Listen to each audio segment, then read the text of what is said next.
Welcome to Signature Required. It is intended for Tennesseans by Tennesseans. What makes them tick? What lights their fire? We're pulling forward people that, unless you listen to this interview, you might not know a thing about them. The heart of a Tennessean, the volunteer state, is serve, and we do so largely without self-promotion. And these are genuine people that get up every day and want to make art, or want to educate the nations, or want to have a heart of love in a way that makes a difference. Learn from 50 years of experience, take a nugget away, and then go share it with a friend.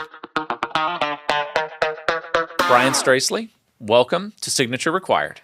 We are excited to have you. You are the executive director of the Sycamore Institute. And a lot of people probably don't know what the Sycamore Institute is. I've had the chance to go to some of your events, consume some of your content, but officially, the Sycamore Institute is a nonpartisan research center that provides policy analysis on Tennessee's key challenges. So that sounds pretty academic. A little bit, yeah. So what do you do? What do I do, or what does Sycamore do? Let's say, what does Sycamore do? Yeah, so really, when you boil it down, what we try to do is provide insights, analyses, context to help decision makers, policymakers, civic leaders, your engaged members of the public grapple with the challenges that we face in Tennessee. You know, our focus is on state and local issues. There's a lot happening at the national, international level. That's not our bailiwick. What we really try to do is equip people with the data-driven tools and information they need to, figure out which direction do we want to go as a society in my local community and as a state. I can appreciate that. And one of my favorite sayings is, if you can't measure it, you can't manage it. And I think what I hear in your answer is that you all are two things. One, you're pretty Tennessee focused. Are you exclusively Tennessee? We are, yeah. I mean, we do a lot of work that will kind of put Tennessee in context with other parts of the country. And we have had some inquiries from time to time. Hey, can you do something for us here in, South Carolina? Or can you come present at this national conference in Lake Tahoe or whatever? And if it that sounds makes rough. sense, I didn't get to do that one, unfortunately. That sounds like a rough ask, yeah. But, so we have done a lot of work like that one, for example, where folks from other parts of the country have seen us as kind of a national leader on a topic. I believe that one was on fees and fines in the criminal justice system, and which is very much a state and local kind of issue. But it's something that is an issue in every state in the union, but it looks a little different everywhere. And so they kind of brought one of our team members in to say, hey, here's the work that we've done to try to make sense of this sort of morass, because it's a very complex system. And so, people do look to us from outside of Tennessee. We get, a decent bit of kind of media coverage sometimes from other states to say, oh, well, Sycamore said this in Tennessee. But the bread and butter of what we do, 99% of what we do is focused here. Yeah, so it's Tennessee focused for the majority. And two, it's really data driven. And what I also really like about Sycamore and why I've been attracted to the work that you all put out is that you all rarely choose the safe topics. Like if there was a lightning rod, I feel like you might be grabbing a hold of it to say, all right, we'll take a little juice here. And you cover some stuff that a lot of other organizations, especially from a nonpartisan standpoint, are going to say, oh, that's like the third rail. We can't touch that. So how do you all decide what you're going to cover? Yeah, well, the one overarching kind of drive and what we figure out what we're going to work on is, do we think that we have value to add to a conversation? There are, obviously, like you said, our work is very data-driven. It's kind of evidence and what do we know? How can we apply that? What can we learn from elsewhere? And that's incredibly important information for decision makers to have on hand. But we also fully recognize that, data and evidence don't dictate everything that happens in the political realm, in the policymaking realm, right? Like so much of that is driven by values and beliefs, which may or may not be based on fact. That's just, humanity. That's who we are. And so we look for opportunities where the kind of information that we provide and the way that we provide it can help move the needle, not in a particular direction, but in a way to drive more informed and effective public discourse, productive public discourse. So what do you do at the Institute? Yeah. Well, these days, as executive director, spend a decent amount of time fundraising. We are a nonprofit organization, and so kind of, grants and donations and sponsorships and all that kind of keep the lights on. And then helping to provide some of the organizational vision casting, a little bit of admin and HR, a little bit of therapy when necessary, to just sort of help keep the bus going in the right direction. I can appreciate that as a nonprofit, there are a ton of really compelling, worthy causes that, you go to a nonprofit event, they have the banquet, they play the video, and by the end of the video, you are simultaneously crying as well as writing a check. Yes. Okay. Yes. So transitioning to Sycamore Institute, you have a tough bill to have to say, all right, how do I play that emotional video? Yeah, there's no Sarah McLachlan music in the back of your fundraising videos. Yeah. I had a professional fundraiser acquaintance once tell me that this was like the hardest type of thing to raise money for. Yeah. Because you're right, we don't tug on people's heartstrings. Someone once told me this, and I kind of like the line, we tug on your head strings, right? Like we are pulling at that intellectual curiosity part of you. And we're not trying to scare you too. Like we're just trying to tell you, here's the world and how it works, and maybe some options to consider of what you do next. And there's a certain type of sort of civically minded person, I think, who is really drawn to that as a potential donor. We have largely been grant funded throughout our history. I'm trying to sort of redirect and get a little bit more towards like individual fundraising and all that, just because it gives us more flexibility to work on things that pop up. Because the grant cycle, if you've ever dealt with that, it can be an enormously long lead time in terms of we have an idea, we're going to write a proposal, they're going to think about it, they're going to get back to us.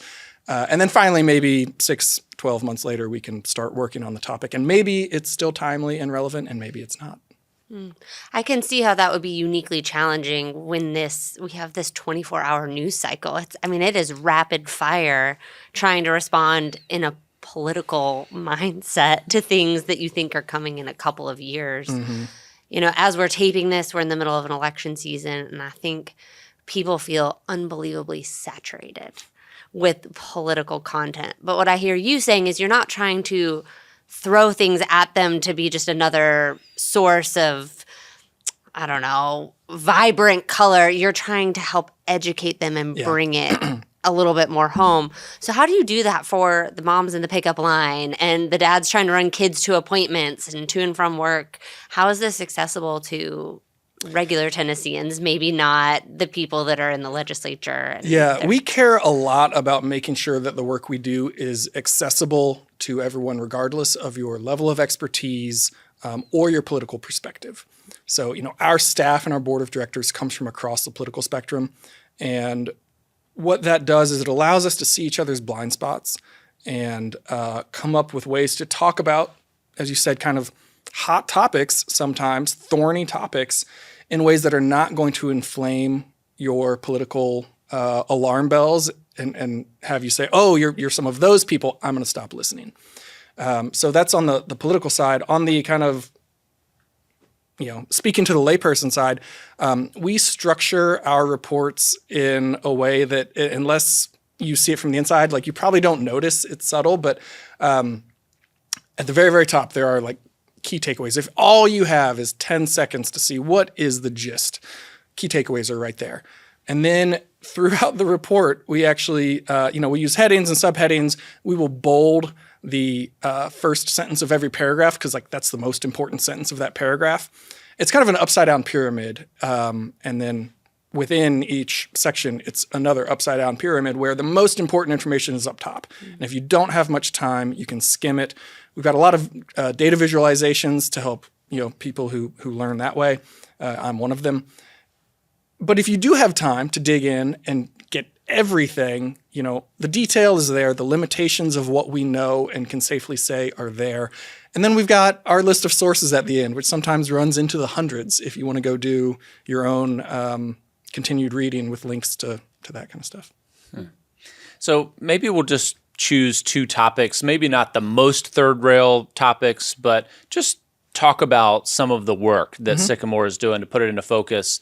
Housing is a real issue in Tennessee. Yep. It is expensive. There are all sorts of regulations that impact things that go down the food chain and up the supply chain that are impacting why housing is so expensive. We've done some research just in prep for this to say that families in Tennessee are spending upwards of 30% of their income on housing, a third.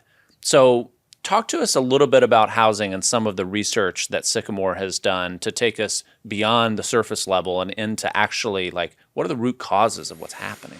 Yeah, so we are just launching into a kind of multi-year effort to dig into that very topic. And actually today, as we're recording this, we've just this week have published our first report on that, which starts by the way we often start with big topics, which is let's level set, right? Let's look around and get the best available information to help people come at this topic from the same sort of grounding in terms of understanding. And so this one looks at, it really just tries to explain what are all the different ways that housing matters. Obviously shelter, it's an enormous financial asset. Where and how we build housing has an enormous impact on how we get around, right? Our transportation system and how much traffic we're sitting in. It impacts your health. If you live in kind of substandard housing, that can affect both your physical health and your mental health. It has enormous implications for local finance. How do we pay for the things that local government does? And it has a lot of implications for kind of civic life and social capital and how connected do we feel to our neighbors and the community in which we live. There's just layer after layer of why housing matters. And as you say, this is not just in Tennessee, everywhere. It's getting more and more expensive. And there's this kind of metric called being cost burdened, where if you spend more than 30% of your income on housing, that's kind of a red flag. And then if you add in transportation costs, I think it's maybe 45% of your income on those two combined, another red flag. A lot of Tennesseans spend more than 30% of their income on housing. Tons of us spend more than 45% on housing and transportation combined, which just doesn't leave all that much for the other parts of our lives that are so important. Like food. Yeah. And Healthcare. fuel. I guess maybe that's in your time, transportation cost. Is fuel a part of that 45%? So, okay. And all the stuff that kids apparently need. So does the research go a layer deeper there as to say, okay, we know that this really sucks. It is expensive. It's painful. We're aware. Does it go to the next answer of either what do we do about it or what are the causes for it? What kind of do you try to explore? So you're following the progression that we usually take on these bigger projects. After the level set is, well, what's happening right now, and what do we need to understand about, where we are and how we got here, and then what could we do about it? And Sycamore does not advocate. We don't lobby for particular policy outcomes. We will lay out a menu of options that people could consider based on, just either academic research or what, we can learn from other states and communities, what has worked and what has not in other places. And so that's where we're heading. Like I said, we just published the first piece. We've got some of those next installments coming in the next weeks and months and years. I have to ask, is it on a human level, you're doing all this research, seeing what could be done across the country and how it can apply to Tennessee. Is it ever super hard for you to not want to lobby, to not be partisan, whatever? I don't actually know sitting here what your political views are. Is it hard to try to stay in that middle? Because I guess I'm sitting over here thinking our country's so divided and everyone just feels like they want to shout from the rooftops. And you, as part of your mission, can't. Yeah, it can be hard. I think for me, my career started on the other side of that where, I was waving the flag for one team and eventually realized that my team wasn't always right. And sometimes I didn't really want to wave that flag on that particular topic. And so I love being in a position at Sycamore where we get to weigh in. I get to learn. My team gets to learn about all these different topics. We get to help other people learn and sort of foster those more productive discussions, but not have to get into the messy political parts of it. So for me, it's not that hard. The challenge really is in making sure that we are not perceived as having done that, right? And so we are very aware of kind of what we do and how we do it and what we say and how we say it. And how are other people going to hear that, right? How is that going to strike them? That's really the hard part. And in addition to, like I said, our staff, we disagree on a lot of things internally. If you were drawn to this sort of work, you probably have some strong convictions about what is the right thing to go do as society and as government. But you have to have an open mind as well. You have to be willing to recognize that there may be some valid points that you haven't thought of. There may be a perspective that isn't yours that is worth considering. So when you think about your interface with elected officials, I would imagine if I'm an elected official, there are areas that are close to my heart that I really feel like a subject matter expert on. And then there's other areas where I know they're important to my constituents, but I'm not as much of a subject matter expert on it. And knowing from running a business, like I don't try to run HR and be the CFO and be the COO. Like some things I'm just actively bad at. So I know that I need help there.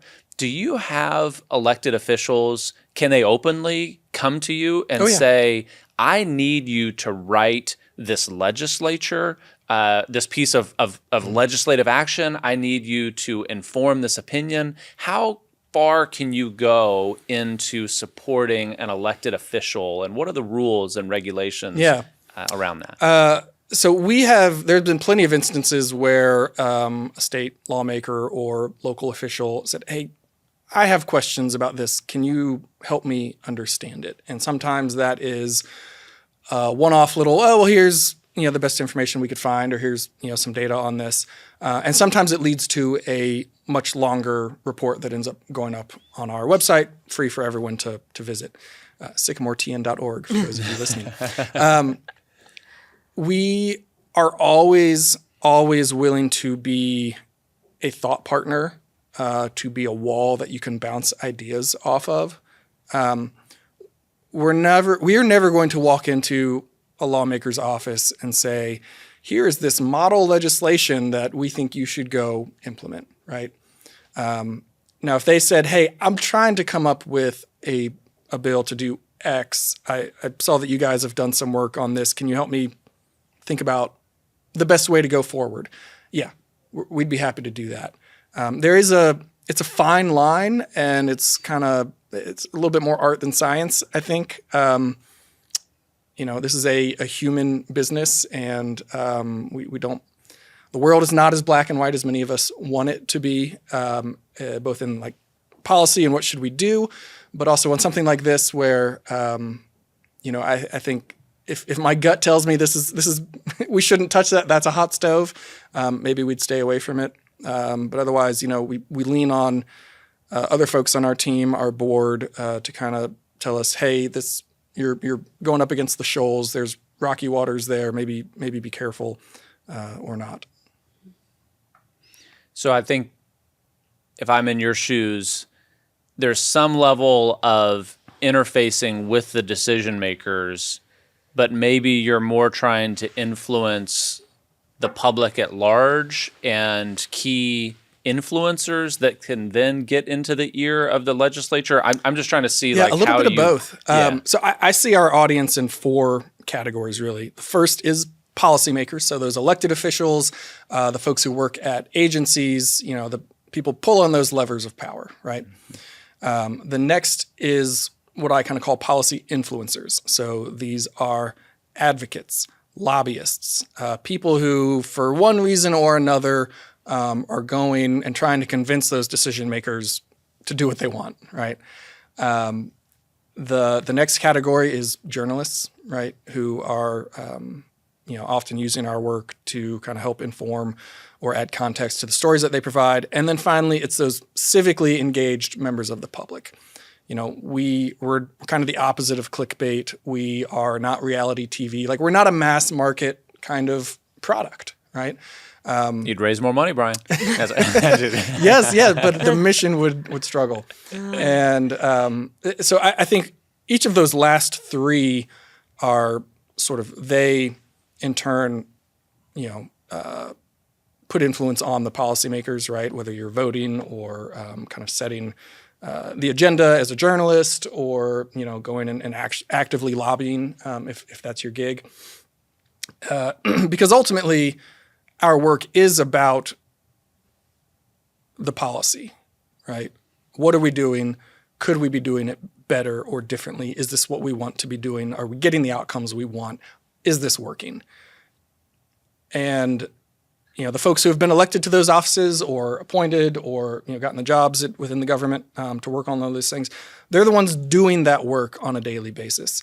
But as you kind of alluded to, at the state legislature in particular, that's a part-time job.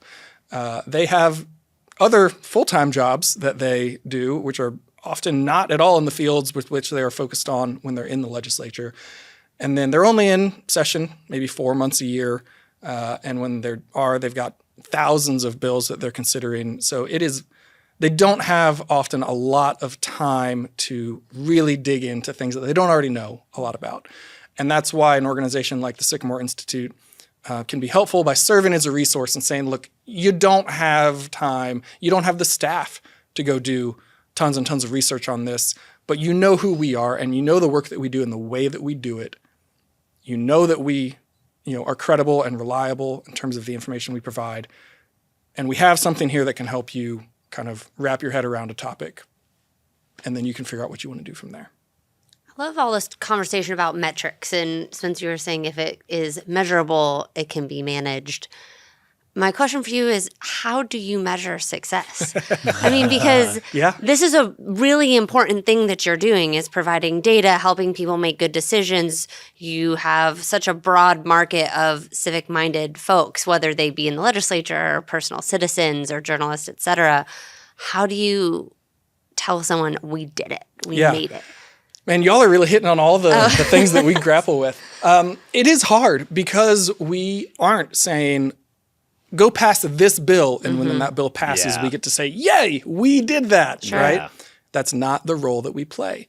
It is a lot harder for us than many other organizations to show the impact of the work that we do. But sometimes there are just glaring, amazing examples, and I'll give you one. So last year, the state legislature looked at the question of, there's about $1 billion of federal funding that we get in Tennessee for K through 12 education. And the legislature said, well, do we want to continue getting that money? Because there are things that we have to do in order to get it. And maybe we don't want to do those things anymore. And so we did a lot of work to kind of help the lawmakers understand, and this is all, again, reports published on our website. We also testified at the legislature to say, well, here's what all this money is for, the kind of categories it breaks down into, and here are the things we have to do to get it. And a lot of these things we would still have to do regardless. And ultimately, the legislature, the House and Senate members were part of this working group, and they didn't fully agree. The House released their report and the Senate released their report. But both of those reports drew extensively on the work that we had done, to the point, like quoting, paragraphs verbatim. We actually had to kind of follow up after it came out to say, hey, do you mind citing us a little bit more? It is rare to see like our work just taken and put into, hey, here's how we understand this and how it has guided our decision in such a clear way. I would love to see it happen more, but that was one where we felt really good about the impact that we had on the conversation. And because these lawmakers, again, this was a topic they had never really spent much time on. It was a learning exercise for them, and to have helped them get to a point where they felt like, okay, now we understand what's happening here and we can make more informed decisions. Like, that is precisely why we exist. What type of people work inside of Sycamore? Because I kind of imagine like, like, what's your holiday party like? Yeah. I imagine very like professorial individuals with monocles. Yeah. And is it maybe a lot of Professor bourbon. McGonagall everywhere? Yeah. You have to have intellectual curiosity. This is not really intentional, but we don't tend to be boring people. I don't quite know why, and we have a wonderful internal culture, and I'm not just saying that because I'm the boss. I think and hope that they would say that too. I wasn't always the boss. I believed that before. People who are curious about the world, who care about wanting to feel like the work that you do has an impact on improving the world and your community and your state.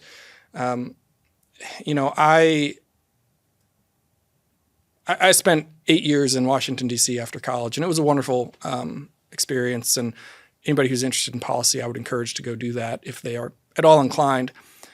But you can have so much more impact at the state and local level. Like, if anybody listening to this, if you want to change the world, stay home, right? Stay in Tennessee, because you can be a much bigger fish in a much smaller or more medium-sized pond and have so much more impact and not have to uproot yourself from your community. And so I think that we attract people who feel that, someone we hired recently, like, moved back to his hometown specifically because he cared so much about making his hometown even better than it was, and it's a place that he loves and he wants to see it be better. And helping Tennessee be, the most thriving state that we possibly can is part of that. When you think about the literal career track of some of the people that work with you, is it where they're serving extensive time in academia and then they would transition to have more independence of their research inside of Sycamore? Does it go the other way, where people come out of college or a PhD track and then start at Sycamore with the hopes of getting on board at a university? How does that flow? It's been a little bit of both. At that kind of analyst position, we have both kind of rescued people from academia who, they got their PhD and then said, oh man, this is not what I wanted to do. And, the idea of working on something that is published, a month from now rather than 3 years from now is really appealing to them. And then we've had folks go back into academia afterwards after having built up a much greater resume than they had before. We've got folks who have come from other nonprofits. There's, folks like myself who have worked in government at some capacity in the past. And once you get that bug for caring about public policy, it is a really hard thing to get rid of. I tried for about a year and a half when I first moved to Nashville, and felt that pull back to this kind of work. We're mission-driven people. I want to know your why behind it. So yes, you want to change the world one city at a time. Yes, curiosity and intellect, but you're also a father. Yeah. You're also living real life while trying to inform these really big issues. So tell me a little bit about how being a dad, living your life impacts your charge, because you see the passion when you talk about what you do. I'm sure it comes from a deep place. Yeah. It changes your whole perspective, obviously, having kids. Y'all know this. And this is not groundbreaking. But I always cared about policy. I mean, that's why I went into the field after college. It really brings it much closer to home, right? When you see, okay, let's talk about education policy academically, but now I have kids in school, and like, how does this play out practically? Healthcare, young ones are sick all the time, right? And you can be in the doctor's office and you're worried about them, but then some part of you is sort of like, oh, this thing that I just noticed, like I know why that's happening, but like other people wouldn't know that. I could ask you guys, like, what about your work drives you, to do it for your kids and family? I think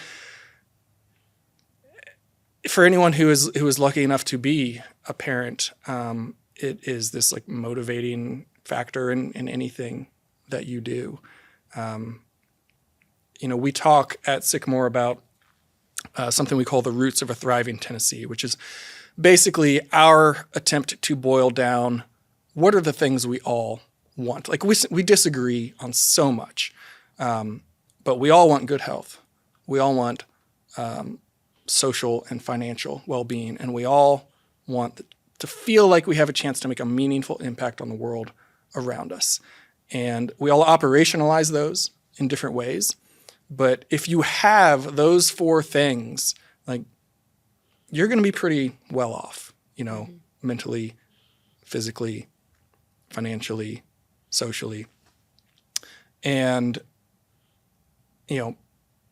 part of that is feeling like you can pass that along to the next generation too. Like, this isn't just about now, it's about the future. One of my favorite things to do is in my off time is plant trees, right? Most of those trees are going to outlive me. They will not provide the shade I wish I had anytime soon, but I do it because it will make that little corner of the world a little bit better. I think our families and where we come from, our communities, our families impact every moment. It certainly does for us. I mean, with our 4 kids at home, we wouldn't do any of what we're doing right now if we weren't worried about leaving Tennessee better for them. I've been really alarmed. The Surgeon General came out, and it was like the most dumb moment of research ever. It was like, being a parent is bad for your stress levels. No. Right? It was like, warning, if you're a parent, your mental health might be suffering. And I look in all of the research we've been doing here about how disproportionately affected caregivers are. And a lot of them are women. I do think that's changing. There's a lot of stay-at-home dads, and right on, but it's disproportionately affecting women and caregivers for children. And so I wonder, in your research, as you're looking into all of these issues, these roots of Tennessee, are you seeing those threads the way that we are? Yeah, we did a lot of work over the last year on children's mental health. We have also done some work in years past looking at that topic more broadly. We haven't really dug deep, particularly into like parents. But I've seen that same thing that you mentioned, and I have felt it. Anecdotally, we know it's true. Yeah. That checks out. I think one of the things that, and we are, full disclosure, we're getting more into the world of anecdote as far as what I'm saying here.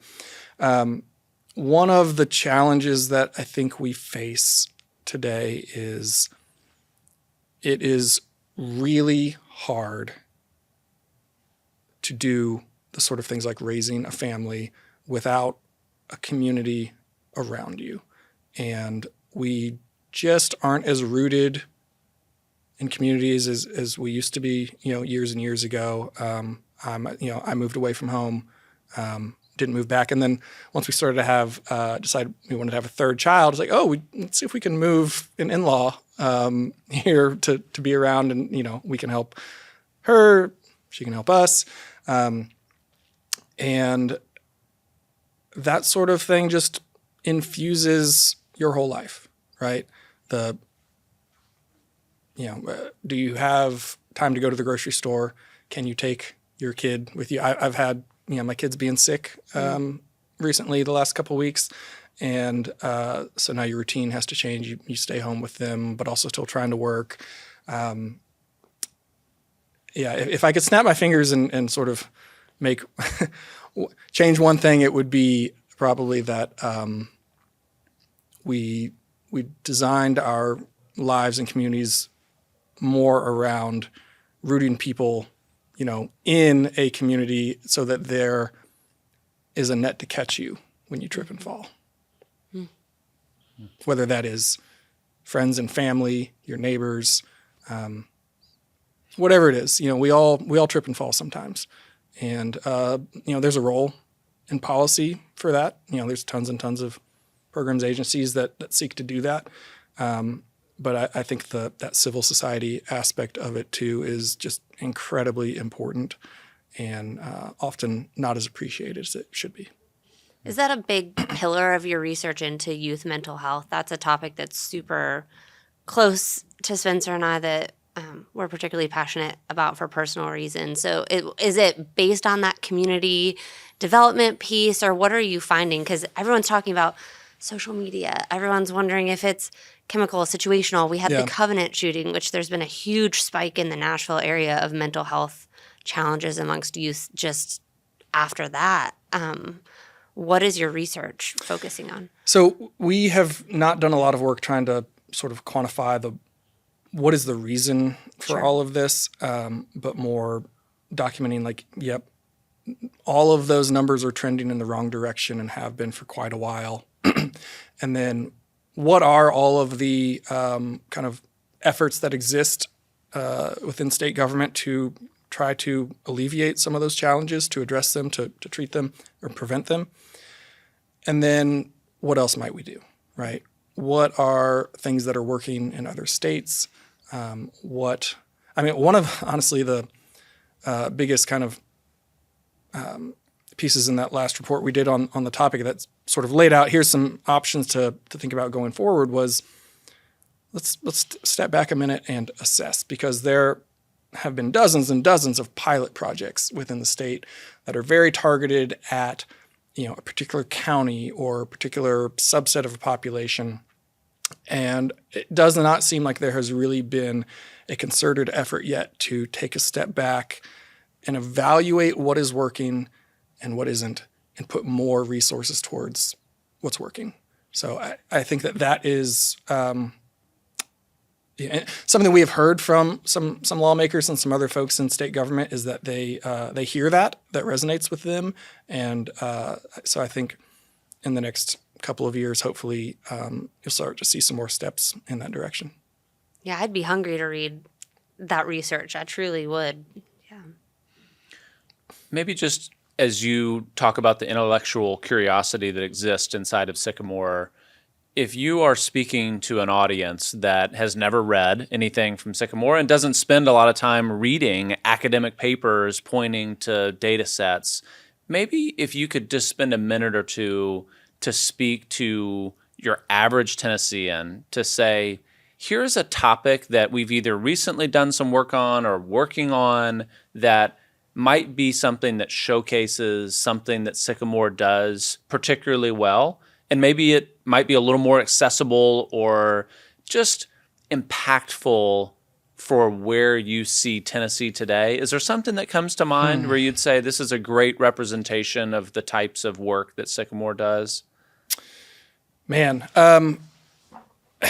to some degree, I think that's going to depend on what people are interested in, because we have done work kind of across the issue spectrum, from health, public finance, criminal justice, housing now, all sorts of things. One of the things that we do every year is an analysis of the state budget that the governor proposes. And if you're just looking for like an entry point into understanding, what's happening at the state, that's not a bad place to start.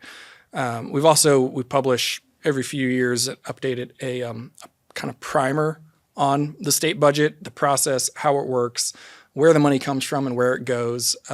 Again, that state budget primer is a really good entry point for understanding, like grounding yourself in, if I'm going to start caring about what's happening at the state level. And that's publicly accessible for everybody to be able to get? Yeah. So I believe to get that state budget primer, all we ask for is your email address. Dun, dun, dun. And then if you, we have actually one of the few things that we have like printed, bound copies of. It's like 60 pages or something. It's a bit longer.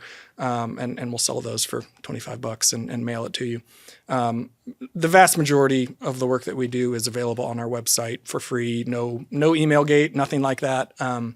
It's all there, but that's kind of one of those signature pieces that we figured we put a lot of work into it and want to make sure that it is both seen as being valuable and we get a little bit of appreciation and the ability to stay in touch with folks, and engage with them more going forward. Yeah, I imagine that's an amazing place to start, even for those that aren't especially financially minded. Tennessee's budget is like $56 billion. I mean, it's a big number, tens of billions of dollars of spend. How detailed does it go? I guess with 60 pages, it's like pretty detailed about where is it obvious in reviewing it that, man, these are some areas that maybe don't look great. Do you all opine on that to say this is not great, or is it just like, hey, we're going to spend $200 million on saving salamanders in the Cumberland River, and you just leave it at that, or? Yeah. So we typically don't get quite that level of detail with it. It's somewhere in between. 'Cause if you were to look at the actual budget document, I mean, it is hundreds and hundreds of pages, and so we are somewhere in between that and the 2-page summary of all that kind of stuff. We don't opine, and I think that's one of the things that people across the political spectrum value about our work. Is again, it is not going to be tinged with judgment. Would you like to opine today? Would you like to take can that we just use opine in as many sentences? For the listener, please use opine in your sentences today. But sometimes in the work that we do, not all that often, but sometimes it is pretty obvious that something doesn't seem to be going quite the way you would want it to, or pretty obvious that maybe there's a gap that it might make sense to fill. I think back to a few years ago, this was before the pandemic, in the budget work, some of what we did was looking at the state's rainy day fund and kind of putting it in the context, because everybody was talking about, it's, $1 billion, the biggest we've ever had. And we're like, well, yes, but the state budget has also grown. And so if you looked at it in context of how many days of just operations could it fund, we had less cushion in the state budget at that point than we did going into the Great Recession. And I think that caught some people's attention, and we are in a far different place now, years on, where the rainy day fund is quite full. There's a lot of times the work that we will do, it's a bit of a Rorschach test. We did a piece on firearm-related deaths last year, and had both Republican and Democratic members of the legislature reach out and thank us for having done it. Because to some degree, I think sometimes people saw what they wanted to see in it because it was there. It is a complicated story that kind of defies the very black and white, this is the answer to how we fix this problem. But yeah, we don't really opine. So it sounds like you guys are the ones that are doing what other people won't do. Yeah. Or can't do because of where they are, maybe politically or in the legislature. If you had a magic wand, you fundraise, you're running this organization, what if somebody handed you a grant or left you all of their possessions in their will, let's say, what would you go for? It was a big will. It was a big will. Yeah. It was like Uncle Henry left you the farm. Yeah, Brian's loaded now. What would you do next? What is kind of your dreaming into vision for Sycamore? Well, the first thing I'm going to do is ask you for Uncle Henry's contact information. Yeah. You can go leave some flowers. Yeah. Yeah. So this may sound boring, but the first thing on my to-do list is scale. You know, we have been a team of about 5 for several years, and we punch well above our weight, but it just limits our ability to work on as many topics as we want to. We are now at 6 and hopefully soon growing to 7, which I guess means things are going well financially. But yeah, I could kind of map out what a team of 10 looks like. And, you know, we are just constantly getting requests to work on topics or answer questions or grapple with things that we just can't get to. Or, you know, to call back to earlier in the conversation, ideas for things that we would love to work on, but the grant proposal just doesn't get funded, right? Sure.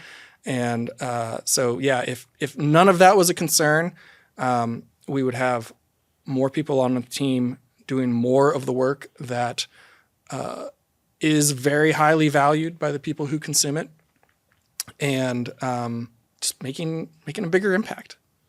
Okay, I have to ask a buzzy question. I won't say like synergy and cultivate or anything like that. But right now, everyone's talking about AI. And you have the camp that it's like, oh, it's going to ruin all scholarly efforts. Henceforth, like we're headed towards doom. And then you have the other camp that thinks, oh my gosh, think about the innovation and the speed with which we can do things. If that's the spectrum, where do you, maybe not Sycamore, but where do you, Brian, sit on that? Well, one, I'm a firm believer that institutions should not outlive their usefulness.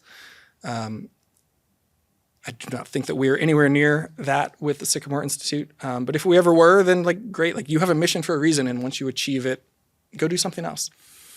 In terms of AI, you know, well, I say policymaking is a very human endeavor, right? And there's always going to be the human element of relationships and trust that you're just not going to have with a computer algorithm. And if you can look someone in the eye, you know, and they believe that you really have tried to do your level best to present the facts as they are, I think that is much more compelling than whatever is going to be spat out by ChatGPT. It's a great way to summarize Sycamore, summarize your heart posture of what you're trying to do for the state of Tennessee. And I think as I just take a step back and think about the discussion from the day, the fact that you're focused on Tennessee is a really special thing. There are definitely a number of states that do not have that resource. There's no one there that cares about that state to the exclusion of others. And so I think that's a really important part. And the fact that you all are data focused and willing to operate in a place to say, you know what, this may not be the best thing for our fundraising to release this piece or for our nonpartisan position this moment, because it may look like that we're saying one thing when we're just trying to show that, yes, if you stick your finger in a light socket, that does result in electrocution. And for some, they're going to tell you that, well, what do you have against light sockets? You know, it's right. So I can appreciate that you all do it with excellence, though, and that I've read your stuff, I've been to your events, and I do come away educated. And that is what I would encourage people that haven't ever had the chance to interface with Sycamore to say, do some of the reading, have the chance to just explore it a little bit, and you'll learn something. And I'm going to take the budget primer thing. I think that's a really interesting aspect of going through and really getting your perspective on it. Because it's one thing to look at it in other contexts, but to have it through your all's lens will be something that I'm looking forward to learning. So thank you for being here today and teaching us about Sycamore and what you're doing for the state and your role. So it's good to give you a megaphone. Go opine the day. Yeah, yes, that's right. yes. Yeah, that's exactly right. Thank you for having me and giving me the chance to come chat.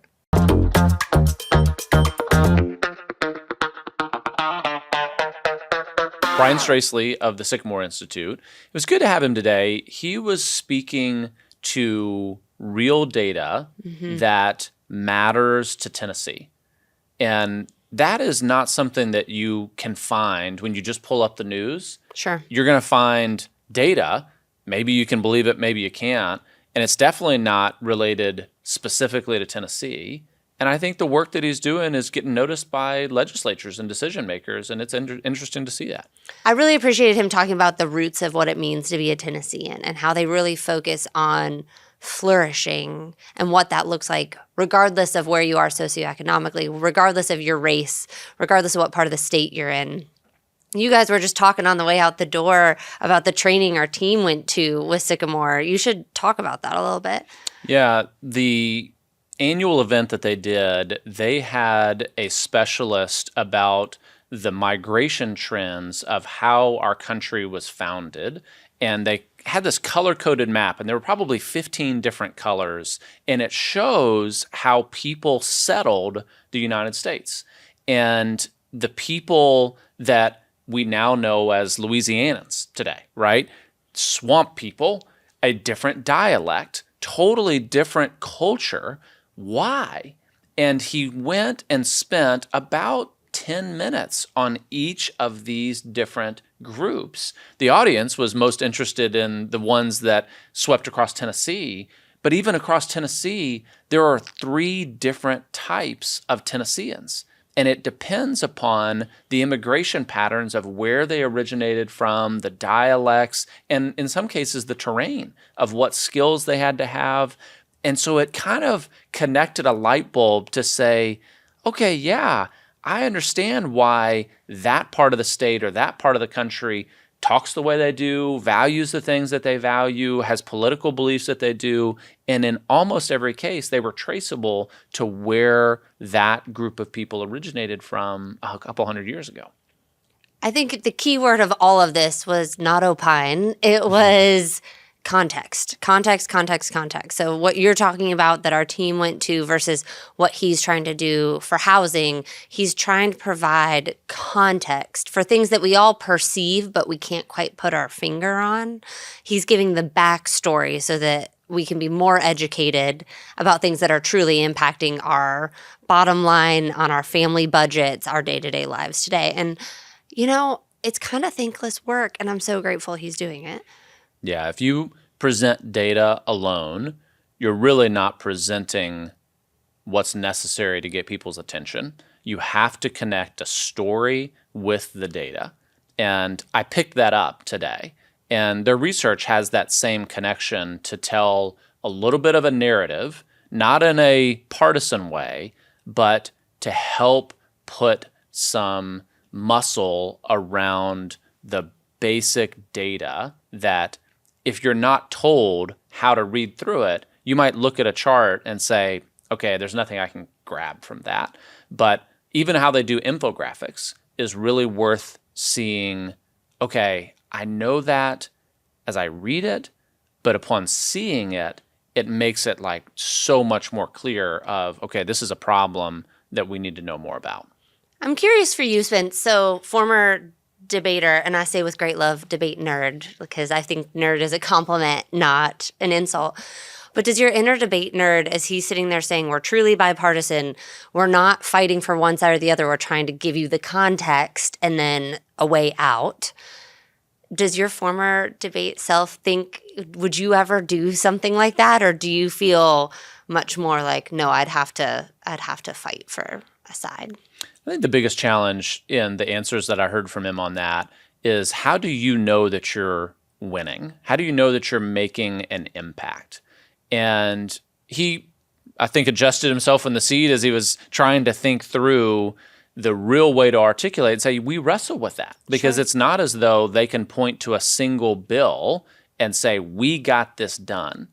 And that would be tough for me, is that I believe, and everything that I've known in the business world, is that when you do these things, either you're measuring it in profitability or you're measuring it in impact or scale, but there's something that you're measuring and you are evaluated based upon that. And you either hit the mark or you didn't, but everyone knows it. And I would struggle with that. And I think underlying academia is also something that would be more challenging for me, because there isn't that clear connection that you produced X or your team did Y, and this was the outcome, for better or worse. I think it's an interesting thought about leadership in different ways that one can lead. So he's leading through storytelling, through data analysis, and I think you're much more of a change agent. That's right. Yeah. And I think that's why there's different battle positions, Sure. right? Is that you don't need archers on the front lines. You need archers, you need artillery, you need rear guard, you need all sorts of things in order to have the whole thing work. But I know for me, I would have a hard time in understanding the narrative of the data to not get out there and champion it, so that way everybody understood what the right answer was, at least in the world according to Spencer Patton. Yeah. Well, it was really fun. It was a fun podcast to be on with you today. I feel like he's so knowledgeable and he just oozes depth and detail and makes me want to go read everything on their website until it probably goes over my head. It's almost like we should invite him to our speaker series.